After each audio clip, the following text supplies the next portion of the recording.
नूपुर शर्मा को तो जाना है जेल, कोई अब मोदी जी भी नहीं बचा पाएंगे। मेरी इच्छा है कि गजेंद्र जाटव जी भी इस्लाम को समझे। तो कैसे समझोगे? जब हम छुरा लेकर घूमेंगे तो समझोगे आप। अगर हम छुरा लेकर पिजाते रहेंगे 24 घंटा, खबरदार जो अगर तूने कुछ कहा बेटा, तो अब तो वही हो रहा ना। तो यही तो रोना है मेरा। मस्जिदों में ताले लगाए इन मौलवियों ने, मस्जिदों से कुरान बाहर कर दिया। कुरान दरसे कुरान जिस कौम को मिलना चाहिए उसको रिवायत की किताब दे दी गई, और मस्जिद में उस किताब ने ऐसा कब्जा किया कि कसम खुदा की उसके खिलाफ बोलेंगे तो मेरा सरकलम उस मस्जिद के गेट पे हो जाएगा। और हो चुका है, लाठियां मेरे सामने चल चुकी हैं। अब क्या मैं बोलूं? और यही बात उन सुनेंगे, अरे टीवी पे मत बोलो, अच्छा टीवी, अरे यूट्यूब पे मत बोलो, अपनी बुराई मत करो। अबे कहां कहां नहीं बोलेगा तू? मस्जिदों में लट चल रहे हो, कहेगा नहीं बोलो।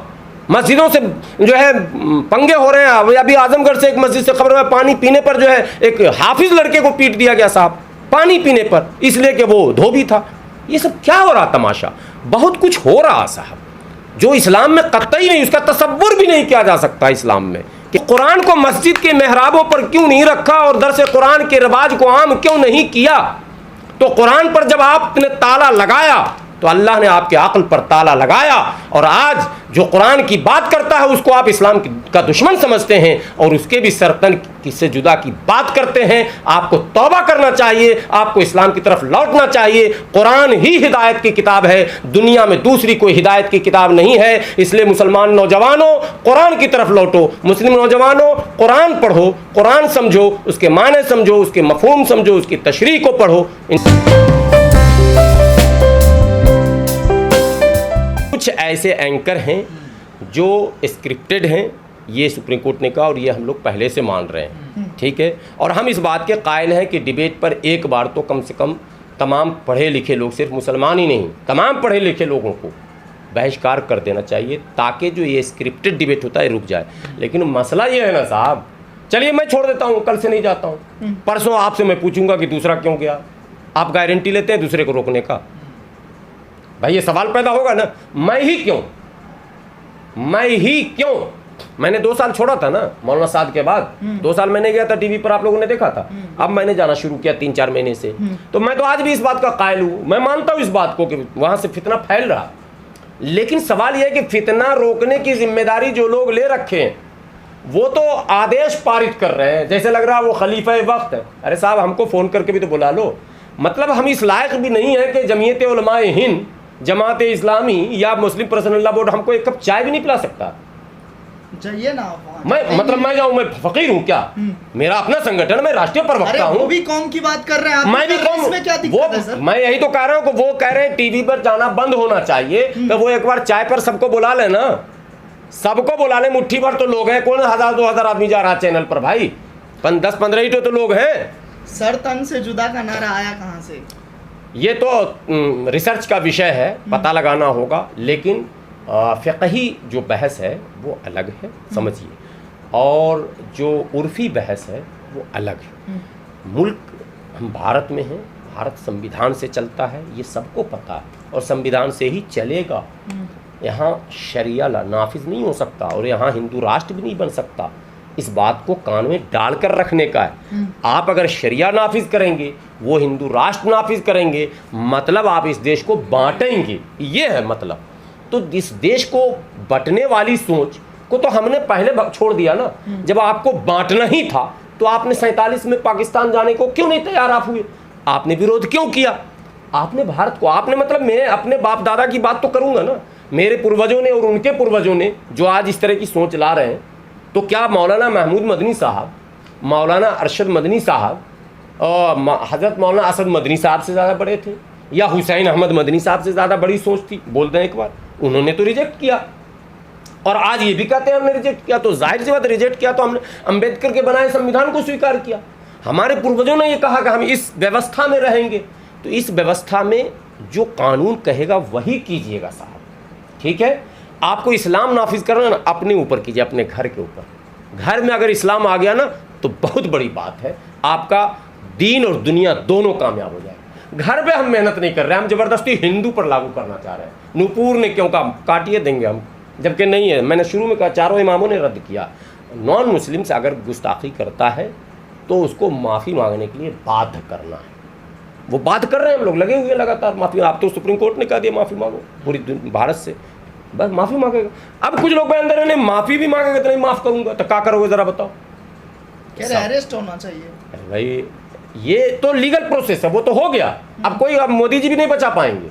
जो FIR दायर हो चुका है, दर्ज हो चुका है, तो क्वैश हो जाएगा क्या 2 मिनट में? अब FIR जल्दी क्वैश होता है क्या? आप हम लोग तो कोर्ट कचहरी से रात दिन सबका फैसले कर रहे हैं, घूम रहे हैं। इतना आसान नहीं है FIR होने के बाद क्वैश हो जाना। उसके लिए एक बड़े ताकत की ज़रूरत है।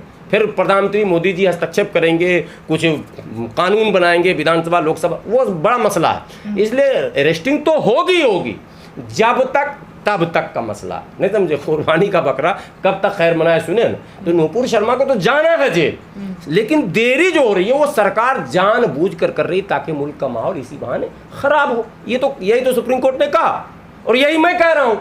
और जो लोग उसके नाम पर जलसा जुलूस कर रहे हैं वो सरकार के एजेंडे पर चल रहे हैं। ये मैं बड़ी बात असल कह रहा हूँ ना। असल मुद्दा ये है, आप जलसा जुलूस कर रहे हैं। मैं कहता हूँ 20 हमारे मोहतरम मुअज़्ज़ज़ उलमा आते और प्रधानमंत्री जी कहते कि मुझे 5 दिन में आपसे मिलने का समय चाहिए। और ये बात मैं बहुत दिन से कह रहा हूँ। बाबरी मस्जिद के समय में मैंने कहा, इन लोगों ने नहीं किया। अपना काम होगा, मोहन भागवत से भी मिल लेंगे, मिल चुके हैं, अमित शाह जी से मिल चुके हैं, निजी अकेले, लेकिन इज्तिमाई मुलाकात नहीं करेंगे और एक साथ कभी सब मौलाना नहीं आएंगे। तो कौन से मौलाना सही इस्लाम पर है पहले इश्तिहार में बताइए, हम उसी तरफ चले जाएंगे। अभी आपका खुदे तय नहीं हो रहा है कि कौन सा इस्लाम सही है। आपके यहाँ तो खुदे तलवार निकला हुआ आपस में, तकरीरें मंचों से आप करके दूसरों को काफिर कह रहे हो, ठीक है। तो ये छोटा मोटा बात नहीं। और नौजवान से मैं कहता हूँ, भटके हुए जो हमारे नौजवान, आप आलिम की इख्तदा करोगे तो फंस जाओगे भाई। आपको कुरान पढ़ना ही पड़ेगा। और मेरा मज़हब मुझे पहले पढ़ने का आता है फिर बढ़ने। कुरान की पहली आयत ही नाजिल हुई है, पढ़ो, इक़रा, वहीं से शुरू होगा साहब, पढ़ना पड़ेगा आपको। कुरान जो है वो रोशन किताब है। कुरान खुद आपको समझाएगा, रास्ता दिखाएगा। इस मौलवी के चक्कर में पड़िएगा तो भटक जाएगा। एक कहेगा नहीं ये सही है, एक कहेगा ये सही है, तो 3 मुल्ला में मुर्गी, अरे बोलिए ना कुछ आप लोग भी, 3 मुल्ला में मुर्गी हराम, ये कहावत हमारे गांव में है। तो 3 मुल्ला बोला अगरचे ऐसे ज़बह होगा, मगरचे ऐसे होगा, अगरचे ऐसे होगा, वो मुर्गी गर्दन ही उतर गई। तो सर क्या ऐसा कुरान में लिखा हुआ है कि तन से सर कलम? बिल्कुल नहीं, बिल्कुल ही नहीं है। आप तो भी ऐसा क्यों किया गया? यही तो सवाल है कि हमें फ़ोन करके एक जाहिल लड़का फ़ोन करके आता है कि फ़लाँ नंबर हदीस में लिखी हुई है कि सर तन से जुदा, और आप क्यों टीवी पर कह रहे हैं कि हमने नहीं सुना। आपने नहीं सुना का मतलब आपने नहीं पढ़ा। और मैं कह रहा हूँ कि चारों इमाम जो हमारे हैं उन चारों ने बाज़ाब्ता इस बात पर इत्तेफाक किया है कि नॉन मुस्लिम अगर कोई भी करता है, यानी हिंदू, सिख, ईसाई, जैन, पारसी, नास्तिक, कोई भी जिसका इस्लाम पर कोई मतलब आस्था नहीं है, वो अगर गुस्ताखी करता है तो उसकी सज़ा सिर्फ़ ये है कि उसको पश्चाताप के लिए, उसको माफ़ी के लिए हम बात करेंगे, ठीक है। उसके बाद हम डायलॉग करेंगे उससे, क्योंकि इस्लाम जो असल है वो दावत का नाम है, आप समझे। यानी हम चाहते हैं कि गजेंद्र जी जो है हमारी बात समझ लें और जो सत्य मार्ग पर हम चल रहे हैं, यानी इस्लाम सत्य मार्ग है, ये मेरा तो मानना है, तब तो हम इस्लाम में है ना। और आप नहीं हैं तो हमारा ये मानना है कि गजेंद्र जी अभी सत्य मार्ग का दर्शन इन्होंने नहीं किया है। मेरी इच्छा है कि गजेंद्र जाटव जी भी इस्लाम को समझे। तो कैसे समझोगे? जब हम छुरा लेके घूमेंगे तो समझोगे आप? अरे तो उसी तरह समझाया जा रहा है। तब तो आप कहोगे ये तो आतंकवादी संगठन है, ये इस्लाम, आप कहोगे। अगर हम छुरा लेकर जाते रहेंगे 24 घंटा, खबरदार जो अगर तूने कुछ कहा बेटा, तो अब तो वही हो रहा ना। तो यही तो रोना है मेरा। मस्जिदों में ताले लगाए इन मौलवियों ने, मस्जिदों से कुरान बाहर कर दिया। कुरान बाहर कर दिया तो 5 मिनट और टाइम देंगे, लेट होगा तो। कुरान बाहर कर दिया का मतलब समझिए, मस्जिदों में दरसे कुरान होना चाहिए था, कुरान की जगह पे एक किताब लाकर रख दिया गया मस्जिदों में, उसको कहते हैं फ़ज़ाइल अमाल। अगर आप दरसे कुरान का रिवाज कीजिए, अगर लाठी ना चली तो मेरा नाम नहीं। तो आपके हिसाब से आरिफ मोहम्मद खान सही बोल रहे हैं? आरिफ मोहम्मद खान बहुत कुछ सही बोल रहे हैं, बहुत कुछ, सब कुछ नहीं, सब कुछ नहीं, बहुत कुछ सही बोल रहे हैं। ये बात मैं आपको बता देता हूँ। और एक बात बोलूँ, जिसको मुशरिक मुनाफिक कह रहे हैं ना, उसके सवालों पर भी हंसना नहीं चाहिए, उसके सवालों पर भी गौर करने की ज़रूरत। हमने जो एक ताला चाबी लगा दिया ना, बाकी कोई कुछ बोलेगा सुनना नहीं, खबरदार, ना, इससे आगे पूछना नहीं, इस्लाम में इसकी इजाज़त नहीं है। ये भी जवाब मिलता, आप मौलाना से मिलेंगे, नहीं इस पर मत पूछो, बाप रे ईमान चला जाए। मैं कहता हूँ बिल्कुल पूछो, तिल का तार बना दो, सवाल का नाम ही इस्लाम है। अरे सवाल हमारे नबी से सहाबा क्या करते थे साहब, यह सालून का सवाल है कई जगह, मतलब कुरान में ताक़िलून तदब्बरून, क्या जो तुम अक्ल नहीं रखते हो, क्या तुम तदब्बुर नहीं करते हो, कुरान कह रहा है। तो जो कुरान हमें अक्ल की तरगीब, सोचने समझने रिसर्च करने कह रहा है, वही कुरान के मानने वाले कह रहे हैं खबरदार सवाल न करो। अरे वाह, तो सवाल न करो। आरिफ मोहम्मद खान तो कह रहे हैं कि ये मदरसों का ही काम था। ये मैं क्या कह रहा हूँ, अब आप फिर नया विवाद क्यों जन्म दे रहे हैं। आरिफ मोहम्मद, मैं कह रहा हूँ ना कि बहुत कुछ उन्होंने सही कहा, सब कुछ सही नहीं कहा।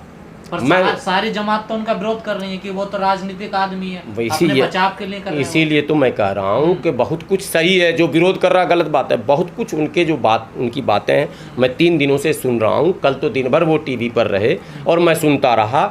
बहुत सारे सवाल उनके सही हैं, लेकिन सारे नहीं सही हैं। जो इतने इल्ज़ामात उन्होंने लगा दिए हैं वो सब सही नहीं है। वो इसलिए उन्होंने लगाया कि वो मोदी चालीसा पढ़ने लग जाते हैं बीच बीच में, बात समझे कि नहीं। बीच में वो हनुमान चालीसा आप सुने थे ना, ये मोदी चालीसा पढ़ते हैं, मोदी जी खुश हो जाएंगे, प्रसन्न हो जाएंगे, प्रकट हो जाएंगे तो कुछ और बन जाएंगे। ये सब चीज़ें, वो राज्यपाल हैं, संवैधानिक पद पर हैं, बहुत ज़्यादा उनको भी मैं नहीं बोल सकता हूँ। लेकिन आरिफ मोहम्मद खान साहब, आपको अल्लाह ने इल्म दिया है, आपके ऊपर भी फ़र्ज़ बनता है बहैसियत मुसलमान के, चूँकि मुझे पता आप नमाजी हैं, ये मुझे ख़बर है, नमाजी आदमी हैं, कुरान की तिलावत करते हैं, तो ज़रा सा सियासी फ़ायदा बहुत मिल गया, इससे आगे की उम्मीद मत कीजिए। कई बार मंत्री रहे आप, अब राज्यपाल बने आप, अब खुदा के वास्ते अब लौट चले पे चलिए और कुरान की सही तशरीह पेश कीजिए। मुझे पता है कि उसको भी उलमा कबूल नहीं करेंगे, लेकिन घबराइए नहीं, लोग कबूल करेंगे। ज्यों आप उसमें सियासी अल्फाज इंक्लूड करते हैं तो लोग फिर कबूल नहीं करते हैं, अच्छी बात को भी रिजेक्ट कर देते हैं। आपने अभी कहा कि मस्जिदों से कुरान को बाहर कर दिया जाए, तो फिर उसकी जगह क्या लाया? आप गजेंद्र जी नहीं समझेंगे, सद्दाम साहब समझ रहे हैं। मस्जिद में हमारे यहाँ क्या हो रहा है पिछले 100 सालों से, 100 साल पहले तो नहीं था, लेकिन अब शुरू हो गया 50-40 साल से। तमाम मस्जिदों में इमाम जो होता है ना, 2 वक्त, सुबह फजर की नमाज के बाद और असर की नमाज के बाद एक किताब पढ़ता है, वो हदीस, उसको फ़ज़ाइल आमाल, तबलीगी निसाब, अलग अलग नामों से जानते हैं। और बरेलवी मसलक में भी कुछ किताब दूसरी आ गई है जो सुनाई जाती है, मगर कुरान नहीं सुनाया जाता। मेरा कहना है कि फजर की नमाज के बाद 20 नमाजी गए, इमाम हमारा वो हो जो कुरान का तर्जुमा, कुरान की तशरीह, शान नुज़ूल, किस कॉन्टेक्स्ट में ये आया था, उस किस एस्पेक्ट में, वो तमाम चीज़ें इतना डिफ़ाइन कीजिए, इतना डिफ़ाइन कीजिए कि सुनने वाले की ज़हन में 2 ही आयत 4 आयत का कीजिए ना भाई, छोटी छोटी सूरतों को कीजिए ना आप। तो दरसे कुरान जिस कौम को मिलना चाहिए उसको रिवायत की किताब दे दी गई, और मस्जिद में उस किताब ने ऐसा कब्जा किया कि कसम खुदा की उसके खिलाफ बोलेंगे तो मेरा सरकलम उस मस्जिद के गेट पे हो जाएगा, और हो चुका है। लाठियां मेरे सामने चल चुकी हैं, अब क्या मैं बोलूं। और यही बात उन सुनेंगे, अरे टीवी पे मत बोलो, अच्छा टीवी, अरे यूट्यूब पे मत बोलो, अपनी बुराई मत करो। अबे कहाँ कहाँ नहीं बोलेगा तू, मस्जिदों में लट चल रहे हो, कहेगा नहीं बोलो। मस्जिदों से जो है पंगे हो रहे हैं। अभी आजमगढ़ से एक मस्जिद से खबर है, पानी पीने पर जो है एक हाफिज लड़के को पीट दिया गया साहब, पानी पीने पर, इसलिए कि वो धोबी था। ये सब क्या हो रहा तमाशा, बहुत कुछ हो रहा साहब, जो इस्लाम में कतई नहीं, उसका तसव्वुर भी नहीं किया जा सकता इस्लाम में कि क्या इस्लाम में ये होगा। वो किताब जो एक आलिम ने लिखी है, हज़रत मौलाना ज़करिया रहमतुल्लाह अलैह ने लिखी, उसका कब्ज़ा पूरी मस्जिदों पर हो। मतलब कुरान कहाँ, और हज़रत मौलाना ज़करिया रहमतुल्लाह ठीक है बड़े आलिम हैं, चूँकि बड़े आलिम है इसलिए हम कदर करते हैं, लेकिन वही हमारे लिए दीन नहीं है। दीन तो खुदा और रसूल ने भाई। तो कुरान को मस्जिद के मेहराबों पर क्यों नहीं रखा और दरस कुरान के रिवाज को आम क्यों नहीं किया। तो कुरान पर जब आपने ताला लगाया तो अल्लाह ने आपके अक्ल पर ताला लगाया, और आज जो कुरान की बात करता है उसको आप इस्लाम का दुश्मन समझते हैं और उसके भी सरतन से जुदा की बात करते हैं। आपको तौबा करना चाहिए, आपको इस्लाम की तरफ लौटना चाहिए। कुरान ही हिदायत की किताब है, दुनिया में दूसरी कोई हिदायत की किताब नहीं है। इसलिए मुसलमान नौजवानों कुरान की तरफ लौटो, मुस्लिम नौजवानों कुरान पढ़ो, कुरान समझो, उसके माने समझो, उसके मफहूम समझो, उसकी तशरीह को पढ़ो। इंशाअल्लाह राह रास्त पर सब लोग आ जाएंगे, सारी बीमारियां ख़त्म हो जाएंगी।